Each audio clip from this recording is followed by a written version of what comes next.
So, let's talk about TMNT. To be honest with you, I'm a mixed fan of the Turtles themselves. I've watched the series, I played some of the toys, I've even watched some of the live action films, or maybe some anime ones, and I realized I played some of the mobile games on my iPad. And the one film I'm reviewing is the one that's one of the lesser known films. It was made by Imagi Animation Studios. It was made in 2007, simply called TMNT, short Teenage Mutant Ninja Turtles, as you already knew that.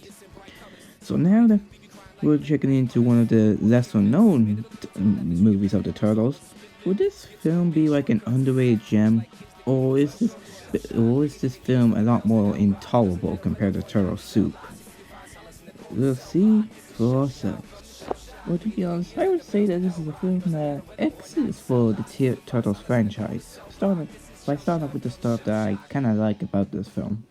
The one thing I'll give praise to this film is that it at least does try to be like a Teenage Mutant Ninja Turtles movie.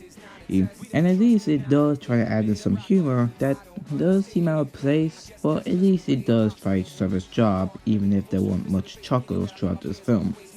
And the action scenes do give out a purpose on why them happen. And at least the action scenes themselves are quite charming and nice to watch. Those have a more unique design, giving them a bit of like that anime feeling, but turn it into like computer animation. And so some of the backgrounds do actually get that feeling of New York City, especially under the sewers that actually does stay true to that kind of feeling while we were watching the Turtles series or other stuff that has to do with them. And and some of the visuals and monsters, they have probably the best design. I mean, like for like the Forever Knights, right, or the Stone Generals having a more unique design to them, giving out more showing off their abilities and all that. The actors here did actually quite have a good job for like to be voicing as the turtles and other characters as well. Well, which does give the characters a bit of charm, even if their roles do seem as generic. And then there was the stuff in this film that I personally was not a big fan of.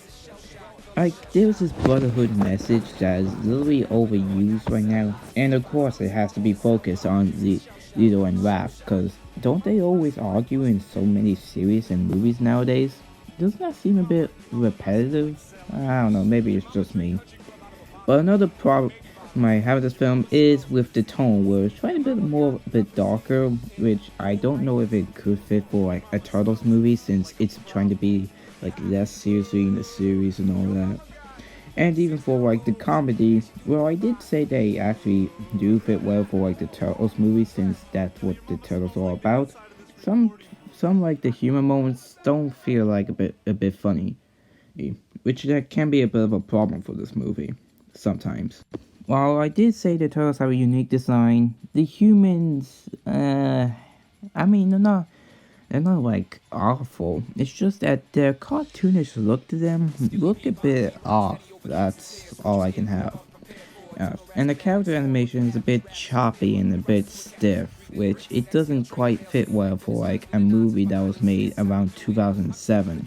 Like right next to the other films like Ratatouille and Shrek the Third, even though that film was mediocre, but it's that good animation. Those themselves don't actually have much of a purpose throughout this movie, like Mikey and Donnie. Like, why not just give them a subplot, like when they're trying to help out with Leo and Raph solving a problem? That would actually be a lot more unique for this film.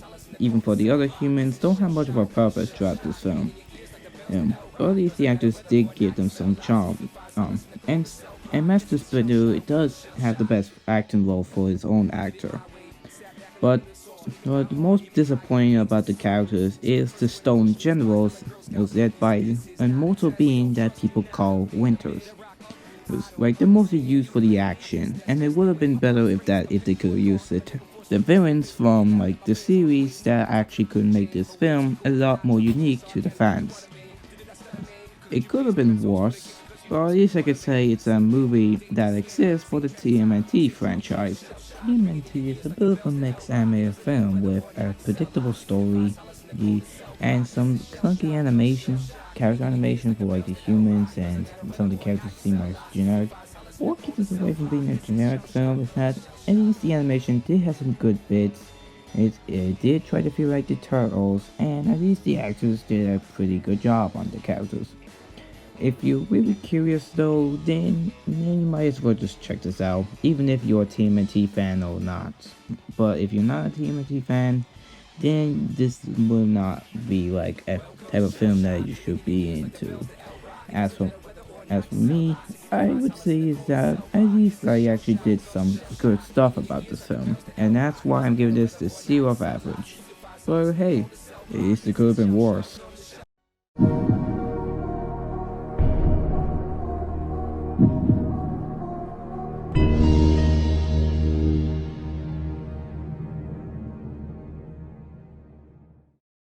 Hey guys, and this is Dragon Boy, and yeah, I think TMNT is a bit of a mixed film. I mean, sure, it does have the ideas, but it mostly kind of falls flat. But at least the actors did a good job on the characters, and even though the humans look a bit weird with that cartoonish look and the character animation's a bit choppy, well, at least I could say it's a TMNT movie that exists for the franchise. So if you have this pass with you, if you want to suggest me an animated film, then go to the digital subscription, go to Google Forms, and suggest me an animated film.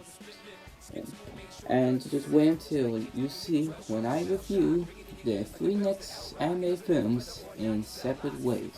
And guess who they are?